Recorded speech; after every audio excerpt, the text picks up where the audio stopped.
So இப்போ நம்ம பார்த்த கண்டிஷன்ஸை வச்சு we can identify whether that person is that individual is a ரெசிடெண்ட்டா நான் ரெசிடெண்ட்டாங்கிறத நம்ம கண்டுபிடிச்சிடலாம். ஓகேவா? ஸோ நான் ரெசிடென்ட்னு கேட்டகரைஸ் ஆகிட்டார் அப்படின்னா no issues, no further condition, we will set aside that as a non resident. ஓகேவா? ரெசிடென்ட்டுங்கிற கேட்டகரியில் அந்த பர்சன் கவர் ஆகிறாரு, அந்த இண்டிவிஜுவல் கவர் ஆகிறாரு அப்படின்னா then we need to identify whether that person is a ordinary ரெசிடெண்ட்டா நாட் ஆர்டினரி ரெசிடெண்ட்டான்னு பார்க்கணும். ஓகேவா? இப்போ நம்ம ஏற்கனவே நம்ம என்ன பார்த்தோம், ரெசிடெண்ட்டாக இருந்தாங்க அப்படின்னா அவங்களுக்கு டேக்ஸ் ஜாஸ்தி. ஏன்னா இந்தியாவில் அதிக நாள் இருந்திருக்கிறாங்க, இந்தியாவில் இருக்கிற ஃபெசிலிட்டிஸ் அதிகமாக யூஸ் பண்ணி இருந்திருப்பாங்க, அதனால் அவங்களுக்கு டேக்ஸ் ஜாஸ்தி. நான் ரெசிடெண்ட்டாக இருந்தாங்கன்னா பெருசாக டேக்ஸ் கிடையாது, எல்லா இன்கமும் டேக்ஸ் கிடையாது. பட் ரெசிடெண்ட்டாக இருந்தாங்கன்னா எல்லா இன்கமும் டேக்ஸு, நான் ரெசிடெண்ட்டுக்கு எல்லா இன்கமும் டேக்ஸ் கிடையாது. அது என்னங்கிறது சப்சிக்வெண்ட்டாக நம்ம பார்ப்போம், அதை பற்றி போரி வேண்டாம். ஓகேவா? ஸோ ரெசிடெண்ட்டுக்கு டேக்ஸ் ஜாஸ்தி, இந்தியாவில் அதிகமாக இருந்திருக்காங்க, டேக்ஸ் ஜாஸ்தி. நான் ரெசிடெண்ட்டுக்கு பெருசாக டேக்ஸ் கிடையாது. ஓகேவா? பட் அந்த ரெசிடெண்ட்டையே ரெண்டு கேட்டகரியாக பிரிக்கிறாங்க. ஒன்று ஆர்டினரி ரெசிடெண்ட்டு, இன்னொன்று நாட் ஆர்டினரி ரெசிடெண்ட். இப்போ ஆர்டினரி ரெசிடெண்ட்டில் என்ன கவர் ஆகும்னு பார்த்தீங்கன்னா, இந்த ரெசிடெண்ட் பாயிண்ட் ஆஃப் வியூவில் ஆர்டினரி ரெசிடெண்ட்டுக்கு டேக்ஸ் ஜாஸ்தி, நாட் ஆர்டினரி ரெசிடெண்ட்டுக்கு ஆர்டினரி ரெசிடெண்ட்டோட டேக்ஸ் கம்மி தான். ஓகேவா? So first ordinary resident, second not ordinary resident, third non resident. இதுதான் ஆர்டரே. ரெசிடெண்ட் ஆர்டினரி ரெசிடெண்ட்டுக்கு டேக்ஸ் ரொம்ப ஜாஸ்தி, ரெசிடெண்ட் நாட் ஆர்டினரி ரெசிடெண்ட்டுக்கு அவங்களோட டேக்ஸ் கம்மி, நான் ரெசிடெண்ட்டுக்கு இந்த ரெண்டு பேர்த்தை விட டேக்ஸ் கம்மி. இதுதான் கேட்டகரி. ஓகேவா? So we need to decide ஒரு பர்சன் ரெசிடெண்ட்டாக கவர் ஆகிறார் அப்படின்னா அவர் ஆர்டினரி ரெசிடெண்ட்டாக நாட் ஆர்டினரி ரெசிடெண்ட்டான்னு பார்க்கணும். ஓகேவா? அப்போ இதில் எந்த கேட்டகரியில் யார் கவர் ஆகாங்கிறத கண்டுபிடிக்கிறதுக்கு ரெண்டு கண்டிஷன் இருக்குது. இந்த ரெண்டு கண்டிஷனில் ஏதாவது ஒரு கண்டிஷன் சாட்டிஸ்ஃபை ஆச்சுன்னா கூட அவங்க நாட் ஆர்டினரி ரெசிடெண்ட். ரெண்டு கண்டிஷனுமே பார்த்தீங்கன்னா, ரெண்டு கண்டிஷனுமே எதை பற்றி பேசுதுன்னா இந்தியாவில் அதிகமாக இல்லை அப்படிங்கிறத பற்றி தான் பேசுவோம். ரெண்டு கண்டிஷனுமே அந்த ரெண்டு கண்டிஷனில் ஏதாவது ஒரு கண்டிஷன் சாட்டிஸ்ஃபை ஆச்சுன்னா கூட அவங்க அதிகமாக இந்தியாவில் இல்லை. அப்போ ஆப்வியஸ்லி அவங்க என்னவாக இருப்பாங்க, நாட் ஆர்டினரி ரெசிடெண்ட்டாக இருப்பாங்க. ஓகேவா? இப்போ அது என்ன கண்டிஷனுங்கிறத பார்க்கலாம். ஓகேவா? ஃபஸ்ட்டு கண்டிஷன் என்னென்னா, இப்போ இது வரைக்கும் நம்ம ரெசிடெண்ட்டு எந்த பீரியடுக்கு பற்றி நம்ம பேசிகிட்டு இருக்கிறோம், இவர் இந்த பீரியடில் ரெசிடெண்ட்டாக இல்லையான்னு எந்த பீரியடுக்கு பேசிகிட்டு இருக்கிறோம், எந்த வருஷம் நம்ம ஒரு இன்கம் ஏர்ன் பண்ணுறோமோ அந்த வருஷம் அந்த இன்கம் டேக்ஸபிளாக இல்லையான்னு கண்டுபிடிக்கிறதுக்கு ஃபஸ்ட்டு அந்த வருஷம் அந்த பர்சன் இந்தியாவில் ரெசிடெண்ட்டாக இல்லையாங்கிறத ஃபஸ்ட்டு பார்க்கணும். ஓகேவா? ஒரு உதாரணத்துக்கு 2021 ப்ரீவியஸ் இயர், அதாவது 2021 ஒரு பர்சன் ஒரு இன்கம் இந்தியாவில் சம்பாதிச்சிருக்காரு அப்படின்னா அப்போ அவர் அந்த வருஷம் ரெசிடெண்ட்டாக நம்ம பார்க்கணும். எந்த வருஷத்துக்கு? 2021க்கு, ப்ரீவியஸ் இயர் 2021க்கு பார்க்கணும். ஓகேவா? அதே மாதிரி 24-25 அப்படின்னு ஒரு எக்ஸாம்பிள் எடுத்துக்கிறீங்க அப்படின்னா 24-25 ஒரு பர்சன் இந்தியாவில் ஒரு இன்கம் ஏர்ன் பண்ணுறாரு அப்படின்னா அந்த வருஷத்தில் ஒரு ரெசிடெண்ட்டாக நம்ம பார்க்கணும். ஓகேவா? அதே சமயம் இந்த மாதிரி எந்த வருஷத்துக்கு உண்டான இன்கமை பற்றி நம்ம பேசுகிறோமோ அந்த வருஷத்துக்கு தான் நம்ம ரெசிடென்சி ஸ்டேட்டஸும் பேசணும். ஓகேவா? அப்போ எந்த வருஷத்தை பற்றி பேசுகிறோமோ அந்த வருஷம் தான் ப்ரீவியஸ் இயர்னு சொல்லுவாங்க ஆப்வியஸ்லி. ஓகேவா? அப்போ ஃபஸ்ட்டு கண்டிஷன் எதை பற்றி பேசுதுன்னா, அந்த ப்ரீவியஸ் இயருக்கு முன்னாடி இருக்கக்கூடிய வருஷங்களை ப்ரிசீடிங் ப்ரீவியஸ் இயர்னு பேசுவாங்க. ஓகேவா? ஸோ இந்த ரெண்டு கண்டிஷனில், அதாவது ரெசிடெண்ட்டாக ஒருத்தர் இருக்கார், அவர் ரெசிடெண்ட்டாக இருக்கிறார் அப்படின்னா அவர் சப் கேட்டகரி என்னங்கிறத கண்டுபிடிக்கிறதுக்கு ரெண்டு கண்டிஷன் இருக்குது.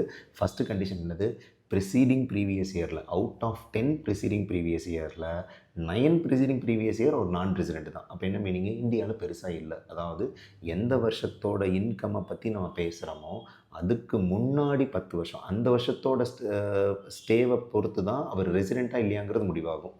பட் நாட் ஆர்டினரி ரெசிடெண்ட்டாக இல்லை ஆர்டினரி ரெசிடெண்ட்டாங்கிறது அந்த வருஷத்துலேருந்து முன்னாடி வருஷத்துக்கு போய் தான் முடிவாகுது. ஓகேவா? ஸோ ஒரு வருஷத்தில் ஸ்டே ஆகிறத பற்றி பேசுகிறது ரெசிடெண்ட்டாக நான் ரெசிடெண்ட்டான்னு, அதுக்கு முன்னாடி இருக்கிற வருஷங்களை பற்றி பேசுகிறது ஆர்டினரி ரெசிடெண்ட்டாக நாட் ஆர்டினரி ரெசிடெண்ட்டாங்கிறத வச்சு தான். ஓகேவா? ஸோ ஆப்வியஸ்லி அப்போ அதுக்கு முன்னாடி 10 வருஷத்தில் 9 வருஷம் ஒரு நான் ரெசிடெண்ட்டாக தான் இருந்திருக்காருன்னா அவர் நாட் ஆர்டினரி ரெசிடெண்ட்டு. ஒன்று, இது நாட் ஆர்டினரி ரெசிடெண்ட்டுக்கு ரெண்டு கண்டிஷனில் first condition out of 10 preceding previous years 9 preceding previous years that person is a non resident. இது first condition. Second condition out of 7 preceding previous years, அதே மாதிரி 7 வருஷத்தில், அதாவது ப்ரீவியஸ் இயருக்கு முன்னாடி 7 வருஷத்தில் அவர் மொத்தமாகவே இந்தியாவில் அந்த 7 வருஷத்துலேயும் சேர்த்து இந்தியாவில் 729 நாளோ இல்லை அதுக்கு கம்மியாகவோ இருக்கிறாரு அப்படின்னா அப்போவும் அவர் நாட் ஆர்டினரி ரெசிடெண்ட். அப்போ இந்த ரெண்டு கண்டிஷனில் ஏதாவது ஒரு கண்டிஷன் சாட்டிஸ்ஃபை ஆச்சுன்னா கூட நாட் ஆர்டினரி ரெசிடெண்ட். நல்லா கவனித்து பாருங்கள், ரெண்டு கண்டிஷனுமே இந்தியாவில் பெருசாக இல்லாததை பற்றி பேசுது. ஓகேவா? ஃபஸ்ட் என்ன சொன்னோம், 10 ப்ரிசீடிங் ஃபஸ்ட்டு கண்டிஷன் என்ன, இந்த ரெசிடென்ட் ஆர்டினரி ரெசிடென்ட்டுக்கு 2 கண்டிஷன் சம்மரைஸ் பண்ணேன். இப்போ பேசினதை சம்மரைஸ் பண்ணோம்னா, இப்போ ஒரு resident our ordinary ரெசிடென்ட்டா not ordinary ரெசிடென்ட்டான்னு கண்டுபிடிக்கிறதுக்கு 2 கண்டிஷன் இருக்குது. இந்த 2 கண்டிஷனில் ஏதாவது ஒரு கண்டிஷன் சாட்டிஸ்ஃபை ஆச்சுன்னா கூட அவர் நாட் ஆர்டினரி ரெசிடென்ட்டு, 2 கண்டிஷனுமே சாட்டிஸ்ஃபை ஆகலை அப்படின்னா அவர் ரெசிடென்ட் ஆர்டினரி ரெசிடென்ட்டு. ஓகேவா? அப்போ அந்த 2 கண்டிஷன் என்ன, ப்ரீவியஸ் இயருக்கு முன்னாடி, அதாவது ப்ரிசீடிங் ப்ரீவியஸ் இயர்ஸில் 10 வருஷத்தில் 9 வருஷம் அவர் நான் ரெசிடெண்ட்டாக இருக்கணும் ஒன்று. ஓகேவா? ரெண்டாவது, அவுட் ஆஃப் 7 ப்ரிசீடிங் ப்ரீவியஸ் இயர்ஸில் அவர் இந்தியாவில் 729 நாள் 729 டேஸ் ஆர் லெஸ் அப்படிங்கிறது தான் இருக்கணும். இந்த மாதிரி இருந்தார். இந்த 2 கண்டிஷன் ஏதாவது ஒரு கண்டிஷன் சாட்டிஸ்ஃபை ஆச்சுன்னா கூட அவர் ரெசிடென்ட் ஆர்டினரி ரெசிடென்ட். இந்த 2 கண்டிஷனும் சாட்டிஸ்ஃபை ஆகலை அப்படின்னா ஆப்வியஸ்லி அவர் நாட் ரெசிடென்ட் ஆர்டினரி ரெசிடென்ட். ஓகேவா? ஸோ இந்த 2 கண்டிஷனில் ஒரு கண்டிஷன் சாட்டிஸ்ஃபை ஆச்சுன்னா கூட ரெசிடென்ட் நாட் ஆர்டினரி ரெசிடென்ட். இந்த 2 கண்டிஷனில் ஒரு கண்டிஷன் கூட சாட்டிஸ்ஃபை ஆகலை, ஐ மீன் ரெண்டுமே சாட்டிஸ்ஃபை ஆகலை அப்படின்னா ஆர்டினரி ரெசிடென்ட். புரிஞ்சுதா? ரைட்டா? ப்ரொசீட் பண்ணலாமா? இப்போ இன்ன வரைக்கும் நம்ம பார்த்தோம், இவ்வளோ நேரம் பார்த்ததில் இது எல்லாமே எதுக்காக பேசிகிட்டு இருக்கிறோன்னு பார்த்தீங்கன்னா, ஒரு இண்டிவிஜுவலோட ரெசிடென்சி ஸ்டேட்டஸ்க்காக பார்க்குறோம். ஓகேவா? ஸோ அதை அப்படியே வேகமாக ஒரு கிறிஸ்பாக சமரைஸ் பண்ணி சொல்லலாமா? ஃபஸ்ட்டு திங், ஒரு இண்டிவிஜுவல் இருக்கார் அப்படின்னா அவர் ரெசிடெண்ட்டாக நான் ரெசிடெண்ட்டாங்கிறத ஃபஸ்ட்டு பார்க்கணும். ஒரு ரெசிடெண்ட்டாக நான் ரெசிடெண்ட்டாங்கிறத பார்க்குறதுக்கு ஃபஸ்ட்டு பேசிக் கண்டிஷன் என்னங்கிறத பார்க்கணும். ஃபஸ்ட்டு கண்டிஷன் என்னது, அவர் இந்தியாவில் ப்ரீவியஸ்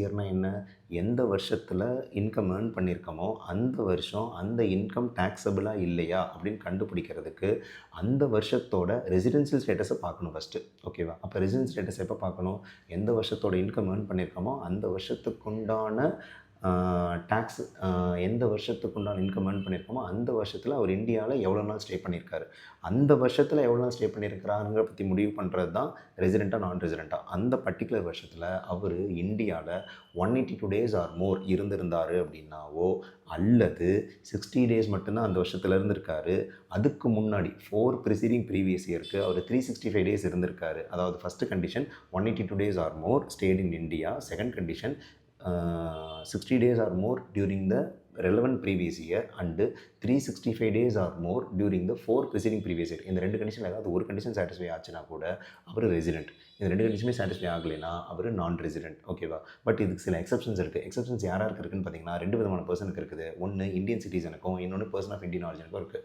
எக்ஸப்ஷன்ஸ். ஃபஸ்ட் எக்ஸப்ஷன் யாருக்குன்னு பார்த்தீங்கன்னா இந்தியன் சிட்டிசனுக்கு. Indian citizen who left India for the purpose of employment in அப்ராடில் வேலைக்காக வெளியே போகிறவங்களாவோ இருந்தாவோ, இல்லது crew member of Indian ship இருந்து விச் இஸ் லீவிங் இந்தியா, நம்ம இந்தியன் ஷிப்பில் க்ரூ மெம்பராக இருந்து அந்த ஷிப் இந்தியா விட்டு வெளியே போகுது அப்படின்னா ஆப்வியஸ்லி இந்த 2 பர்சனுக்குமே அவங்க இந்தியாவில் 182 டேஸ் அல்லது அதுக்கு மேலே இருந்தால் மட்டும்தான் ரெசிடென்ட். 60 டேஸ் கண்டிஷன் இங்கே வராது. ஓகேவா? So first exception over. ஓகேவா? செகண்ட் எக்ஸப்ஷன் என்னது, Indian citizen or person of Indian origin. இந்த செகண்ட் கண்டிஷனை 2ஆக பிரிக்கலாம். ஓகேவா? Indian citizen or person of Indian origin who visits India. ஓகேவா? அவங்களோட இன்கம், ஓகேவா, கிரேட்டர் தென் 50 lakhs இருந்தால், இந்தியாவிலேருந்து ஏர்ன் பண்ணக்கூடிய இன்கம் 15 லட்சத்துக்கு மேலே இருந்தால் இந்த கண்டிஷன் என்ன கண்டிஷன், 182 டேஸ் ஆர் மோர் இருந்திருக்கணும். ஓகேவா? 182 டேஸ் ஆர் மோர் இருந்திருக்கணும் during the relevant previous year, or 120 days or more during the relevant previous year and 365 days or more during the 4 preceding previous year. ஓகேவா? இது 2 condition. இந்த 2 கண்டிஷனில் ஏதாவது ஒரு condition satisfy ஆச்சுன்னா கூட ஆப்வியஸ்லி இந்த 15 லட்ச ரூபாய்க்கு மேலே இந்தியாவிலேருந்து சம்பாதிக்கக்கூடிய பர்சன் ரெசிடென்ட். ஓகேவா? சப்போஸ் இன்னொரு கேட்டகரி யார், சார் அந்த மாதிரி 15 லட்சம்லாம் இந்தியாவிலேருந்துலாம் எங்களுக்கு எந்த விதமான இன்கமும் கிடையாது அப்படின்ட்டு இருக்கிறவங்களுக்கு சேம் ஃபஸ்ட் எக்ஸப்ஷனோட அதே ரூல் தான், 182 days or more during the relevant previous year. இந்த எக்ஸப்ஷன்ஸ் எல்லாமே பார்த்து மேலே 2 கண்டிஷன் 182 days கண்டிஷனாக இருக்கலாம், இல்லை 60 days கண்டிஷனாக இருக்கலாம், இது எல்லாமே பார்த்து ஒரு இண்டிவிஜுவலோட ரெசிடென்சி ஸ்டேட்டஸ் என்னங்கிறத நம்ம அரைவ் பண்ண முடியும். ஓகேவா? அண்ட் ஆல்சோ இதுலேயும் நம்ம பார்த்தோம் பர்சன் ஆஃப் இந்தியன் ஆரிஜினா என்னங்கிறதையும் பார்த்தோம். பர்சன் ஆஃப் இந்தியன் ஆரிஜின்ங்கிறது ஒன்றும் கிடையாது, அந்த பர்சனோட பேரண்ட்ஸோ கிராண்ட் பேரண்ட்ஸோ அன்டிவைடட் இந்தியாவில் பிறந்திருந்தாங்கன்னா அவங்க தான் பர்சன் ஆஃப் இந்தியன் ஆரிஜின். ஓகேவா? ரைட்டு. இப்போ ரெசிடென்ட்டாக நான் ரெசிடென்ட்டாக கண்டுபிடிச்சிட்டோம். டியூரிங் த ரிலவென்ட் ப்ரீவியஸ் இயரில், டியூரிங் த ப்ரீவியஸ் இயரில் அந்த பர்சன் இந்தியாவில் எவ்வளோ நாள் ஸ்டே பண்ணியிருக்காங்கிறத பொறுத்து ரெசிடென்ட்டாக நான் ரெசிடென்ட்டாக முடிவு பண்ணிடலாம். ஓகேவா? அப்போ அடுத்தது ரெசிடென்ட்டாக சப் கிளாஸிஃபை பண்ண வேண்டியிருக்கு, ஆர்டினரி ரெசிடென்ட்டாக நாட் ஆர்டினரி ரெசிடென்ட்டாக. அப்போ அந்த ப்ரீவியஸ் இயருக்கு முன்னாடி இந்தியாவில் எப்படி ஸ்டே பண்ணியிருக்காங்கிறத பொறுத்து தான் அந்த 2 கண்டிஷன் இருக்குது. அந்த 2 கண்டிஷனை பொறுத்து தான் அவர் நாட் ஆர்டினரி ரெசிடென்ட்டாக இல்லை ஆர்டினரி ரெசிடென்ட்டாக முடிவாகும். இந்த 2 கண்டிஷன் ஏதாவது ஒரு கண்டிஷன் சாட்டிஸ்ஃபை ஆச்சுன்னா கூட நாட் ஆர்டினரி ரெசிடென்ட், 2 கண்டிஷனே சாட்டிஸ்ஃபை ஆகலைன்னா ஆர்டினரி ரெசிடென்ட். ரெண்டுமே இந்தியாவில் பெருசாக ஸ்டே ஆகிறத பற்றி தான் பேசுது.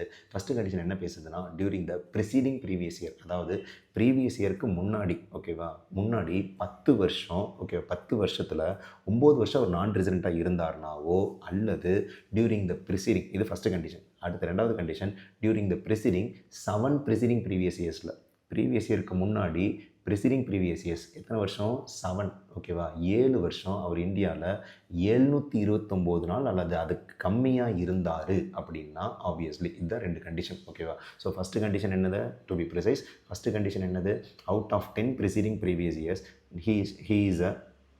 he or she is that individual is a non-resident for 9 preceding previous years, ஒன்று அல்லது or during the 7 preceding previous years that individual stays in India for 729 days or less. இந்த 2 கண்டிஷன் ஏதாவது ஒரு கண்டிஷன் சாட்டிஸ்ஃபை ஆச்சுன்னா கூட that person is a not ordinary resident. இந்த 2 கண்டிஷனும் satisfy ஆகலை அப்படின்னா that person is a resident ordinary resident. That's all. Thank you. Then we are moving towards HUF, company and other assessee. இதை மூணுமே பார்த்துடலாம், ஓகேவா. இப்போ ஹெச்யூஎஃப், அப்போ இண்டிவிஜுவலுக்கு இதெல்லாம் ரெசிடென்ஸ் ஸ்டேட்டஸ்ன்னு நம்ம பார்த்தோம். நம்ம அடுத்தது ஹெச்யூஎஃப்க்கு ரெசிடென்ஸ் ஸ்டேட்டஸ் என்னங்கிறதையும் கண்டுபிடிக்கணும். எந்த அசஸியாக இருந்தாலும் ரெசிடென்ஸ் ஸ்டேட்டஸ் தான் ஃபஸ்ட்டு பார்க்கணும். ரெசிடென்ஸ் ஸ்டேட்டஸ் பார்த்துட்டு அவர் ரெசிடென்ட்டாக நான் ரெசிடென்ட்டாங்கிறத பொறுத்து தான் உங்களுக்கு இன்கமே எப்படி டேக்ஸ் பண்ணணுங்கிறதே முடிவாகும், ஓகேவா. அதுதான் பேசிக் ஃபவுண்டேஷனே, ஓகேவா. அப்போ அதை ஃபஸ்ட்டு பார்த்து தான் இதெல்லாமே பார்க்க முடியும். அடுத்தது என்னன்னு பார்க்க முடியும். ஸோ ஃபஸ்ட்டு அடுத்து இண்டிவிஜுவலுக்கு பார்த்துட்டோம். அடுத்து யாருக்கு பார்க்கணும், ஹெச்யூஎஃப். ஹெச்யூஎஃப்னா யார், ஹிந்து அன்டிவைடட் ஃபேமிலி, ஓகேவா. அந்த ஹிந்து அன்டிவைடட் ஃபேமிலி ஏதாவது ஒரு பிஸ்னஸ் பண்ணுறாங்க அப்படின்னா that business has been controlled and managed, ஓகேவா. அந்த பிஸ்னஸ், இப்போ ஹிந்து அன்டிவைடட் ஃபேமிலி ஏதோ ஒரு பிஸ்னஸ் பண்ணுறாங்க, ஏதோ ஒரு ஆக்டிவிட்டி பண்ணுறாங்க, அந்த ஆக்டிவிட்டி controlled and managed, ஓகேவா. அந்த business or any activity that has been controlled by Hindu undivided family, first wholly or partly in India, completely outside India. அதாவது ஹோலியாவோ இந்தியாவிலேருந்து கண்ட்ரோல் பண்ணுறாங்க, ஃபுல்லாகவோ பாதியாவோ, ஓகேவா. கொஞ்சமாக இந்தியாவிலேருந்து கண்ட்ரோல் பண்ணால் கூட சரி, ஃபுல்லாக இந்தியாவிலேருந்து கண்ட்ரோல் பண்ணால் கூட சரி, that is resident, that HUF is resident, ஓகேவா. இல்லை ஒரு ஆக்டிவிட்டியோ பிஸ்னஸோ பண்ணுறாங்க, இந்தியாவிலேருந்து ஒரு பர்சன் கூட இந்தியாவிலேருந்து கண்ட்ரோல் பண்ண கிடையாது, கம்ப்ளீட்லி அவுட் சைட் இந்தியா அப்படின்னா that is non resident, okay. Business controlled and managed wholly or partly in India, wholly or partly from India, then it is resident, ஓகேவா. Completely managed, controlled and managed completely outside India, நான் resident, ஓகேவா. So இப்போ ரெசிடெண்ட்டாக நான் ரெசிடெண்ட்டான்னு முடிவு பண்ணிட்டோம். அப்போ ஹெச்யூஎஃப்க்கு இன்னொரு கேட்டகரி இருக்குது, ஓகேவா. அப்போ என்னது, ரெசிடென்ட்னு கவர் ஆனோம் அப்படின்னா இண்டிவிஜுவல் கொண்டு பார்த்தோம். என்ன பார்த்தோம், ரெசிடென்ட்னு கவர் ஆனோம்னா resident ordinary resident, resident not ordinary resident அப்படிங்கிற ஆர்டினரி ரெசிடென்ட்டாக நாட் ஆர்டினரி ரெசிடென்ட்டாங்கிறது கண்டுபிடிக்கணும், ஓகேவா, அப்படின்னு நம்ம பார்த்தோம், ஓகேவா. ஹெச்யூஎஃப்க்கும் இதே மாதிரி நம்ம கண்டுபிடிக்கணும். ரெசிடென்ட்னு ஒருத்தர் கவர் ஆகிட்டோம் அப்படின்னா அடுத்தது அவங்க ஆர்டினரியாக நாட் ஆர்டினரியில் கவர் ஆகலாங்கிறத கண்டுபிடிக்கணும், ஓகேவா. அதை எப்படி கண்டுபிடிக்கிறது, சிம்பிள். ஹெச்யூஎஃபோட ஹெச்யூஎஃபோட பிரின்சிபல் பர்சன் யாருன்னு பார்த்தோம்னா கர்த்தான்னு சொல்லுவாங்க, ஓகேவா. அந்த ஹெச்யூஎஃபோட ஹெட் ஆஃப் த ஃபேமிலி தான் கர்த்தான்னு சொல்லுவாங்க. அந்த கர்த்தாவை வச்சு, அந்த கர்த்தாவோட ரெசிடென்ஷியல் ஸ்டேட்டஸை வச்சு, அவங்களோட ஸ்டேயிங் இன் இந்தியா கண்டிஷனை வச்சு நம்ம ஆர்டினரி ரெசிடென்ட்டாக நாட் ஆர்டினரி ரெசிடென்ட்டான்னு பார்த்தோம். நம்ம ஏற்கனவே பார்த்தோம் ஆர்டினரி ரெசிடென்ட் நாட் ஆர்டினரி ரெசிடென்ட்டுக்கு என்ன பார்த்தோம், அவுட் ஆஃப் த 2 கண்டிஷன் பார்த்தோம். ஃபஸ்ட்டு கண்டிஷன் என்னது, out of the 10 preceding previous இயர்ஸில் 9 ப்ரிசீடிங் ப்ரீவியஸ் இயர் அந்த கர்த்தா நான் ரெசிடென்ட்டாக இருந்தாவோ அல்லது out of during the 7 preceding previous இயர்ஸில் அவர் இந்தியாவில் 729 days ஆர் லெஸ் ஸ்டே பண்ணியிருந்தாவோ, அந்த கர்த்தா ஸ்டே பண்ணியிருந்தாவோ, இந்த 2 கண்டிஷன் ஏதாவது ஒரு கண்டிஷன் சாட்டிஸ்ஃபை ஆனிச்சுன்னா கூட அந்த HUF will be treated as a resident not ordinary resident, ஓகேவா. இந்த 2 கண்டிஷன் சாட்டிஸ்ஃபை ஆகலை அப்படின்னா that HUF will be treated as a resident ordinary resident, ஓகேவா. இதுதான் ஹெச்யூஎஃப் உண்டான கண்டிஷன், ஓகேவா. Then we are moving towards the company. கம்பெனிக்கு உண்டான நேச்சர் என்னென்னு பார்த்தீங்க அப்படின்னா, சப்போஸ் இருந்ததுன்னா நமக்கு 2 கான்செப்ட் இருக்குது. ஒன்று இந்தியன் கம்பெனி, இன்னொன்று அதர் கம்பெனிஸ், ஓகேவா. இந்தியன் கம்பெனியாக இருந்தாங்கன்னா, இந்தியன் கம்பெனிங்கிறது என்னது, obviously registered under companies act, Indian companies act, registered under companies act 2013. இந்தியாவில் இருக்கக்கூடிய கம்பெனிஸ் ஆக்டில் ரிஜிஸ்டர் பண்ணியிருக்கிறாங்க அப்படின்னா that's refers to Indian company. That Indian company is a resident, obviously resident மட்டும்தான், ஓகேவா. அப்போ அடுத்தது அதர் கம்பெனி, அவங்களோட எஃபெக்டிவ் பிளேஸ் ஆஃப் பிஸ்னஸ் என்னங்கிறத பார்க்கணும். அவங்களோட எஃபெக்டிவ் பிளேஸ் வந்து இந்தியாவில் இருக்குது அப்படின்னா ரெசிடென்ட்டு, அவுட் சைட் இந்தியாவாக இருந்ததுன்னா நான் ரெசிடென்ட்டு, ஓகேவா. So and also these are the concept of, ஓகேவா, residence status pertaining to individual முடிஞ்சுது, HUF முடிஞ்சுது, கம்பெனியும் முடிஞ்சுது. ஏன்னா கம்பெனியில் என்ன பார்த்தோம், இந்தியன் கம்பெனியா அதர் தென் இந்தியன் கம்பெனியா? இந்தியன் கம்பெனினா obviously resident. Other than Indian கம்பெனினா பிளேஸ் ஆஃப் எஃபெக்டிவ் பிஸ்னஸ் என்னங்கிறத பார்க்கணும். Place of effective business in India resident, outside India நான் ரெசிடென்ட் ஆப்வியஸ்லி. ஓகேவா? பட் இதில் ஒரு பெக்யூலியரான ஒரு யூனிக்கான விஷயம் என்னென்னா, ஆர்டினரி ரெசிடென்ட் நாட் ஆர்டினரி ரெசிடென்ட்டுங்கிற அந்த சப் கிளாசிஃபிகேஷன் ஆஃப் ரெசிடென்ட் எதுக்கு அப்ளிகபிள் ஆகும் அப்படின்னா, இண்டிவிஜுவலுக்கும் ஹெச்யூஎஃப்க்கு மட்டும்தான் அப்ளிகபிள் ஆகும், மற்றவங்களுக்கு அப்ளிகபிள் ஆகாது. அவங்களுக்கெல்லாம் ரெசிடென்ட் ஆர்டினரி ரெசிடென்ட் நான் ரெசிடென்ட்டோட முடிஞ்சுது. இந்த ஹெச்யூஎஃப்க்கு இண்டிவிஜுவலுக்கு மட்டும்தான் ரெசிடென்ட்டில் அந்த சப் கிளாசிஃபிகேஷனை பற்றி பேச வேண்டியிருக்கும். மற்றவங்களுக்குலாம் யாருக்குமே பேச தேவையில்லை. ரெசிடென்ட்டாக நான் ரெசிடென்ட்டான்னு கண்டுபிடிச்சோம்னா போதும். ஓகேவா? ஸோ இப்போ யாருக்கு பார்த்துருக்குறோம்? இண்டிவிஜுவலுக்கு பார்த்தாச்சு, ஹெச்யூஎஃப்க்கு பார்த்தாச்சு, கம்பெனிக்கு பார்த்தாச்சு. இப்போ அதர் அசஸிக்கு என்னென்னு பார்த்தீங்கன்னா, அதர் அசஸி எல்லாருமே இதில் கவர் ஆவாங்க. ஓகேவா? ஃபேர்மு, ட்ரஸ்ட்டு, கோஆப்ரேட்டிவ் சொசைட்டி எல்லாமே இதில் கவர் ஆகும். ஏஓபி எல்லாமே இதில் கவர் ஆகும். ஓகேவா? அப்போ ஆப்வியஸ்லி அதுக்கு என்ன கான்செப்ட்னு பார்த்தீங்கன்னா, கண்ட்ரோல்ட் அண்ட் மேனேஜ்டு. அந்த பிஸ்னஸ் ஆர் அந்த ஆக்டிவிட்டியை எங்கேருந்து கண்ட்ரோல் பண்ணியிருக்காங்க, எங்கேருந்து மேனேஜ் பண்ணியிருக்காங்க. ஓகேவா? ஹெச்எஃப்க்கு சொன்ன அதே கான்செப்ட் தான். Wholly or partly in India resident, completely outside India நான் ரெசிடென்ட். அவ்வளோதான். ஓகேவா? அதர் அசஸி அவங்களோட business activity controlled and managed. First point wholly or partly in India. எல்லாமே இந்தியாவிலேருந்தோ இல்லை பார்ட் ஆஃப் இதுலேருந்து இந்தியாவிலேருந்து ஆப்ரேட் பண்ணியிருக்கிறாங்க, கண்ட்ரோல் பண்ணியிருக்காங்க, மேனேஜ் பண்ணியிருக்காங்கன்னா அது ரெசிடென்ட் தான். ஓகேவா? இல்லை இந்தியாவில் எதுவுமே கிடையாது, கம்ப்ளீட்லி அவுட் சைட் இந்தியா தான் எல்லாமே கண்ட்ரோல் பண்ணது, மேனேஜ் பண்ணது, ஆப்ரேட் பண்ணது எல்லாமே கம்ப்ளீட்லி அவுட் சைட் இந்தியா அப்படின்னா obviously it is non resident. That's all. So this is the residency status pertaining to all the assessees. ஓகேவா? தேங்க்யூ.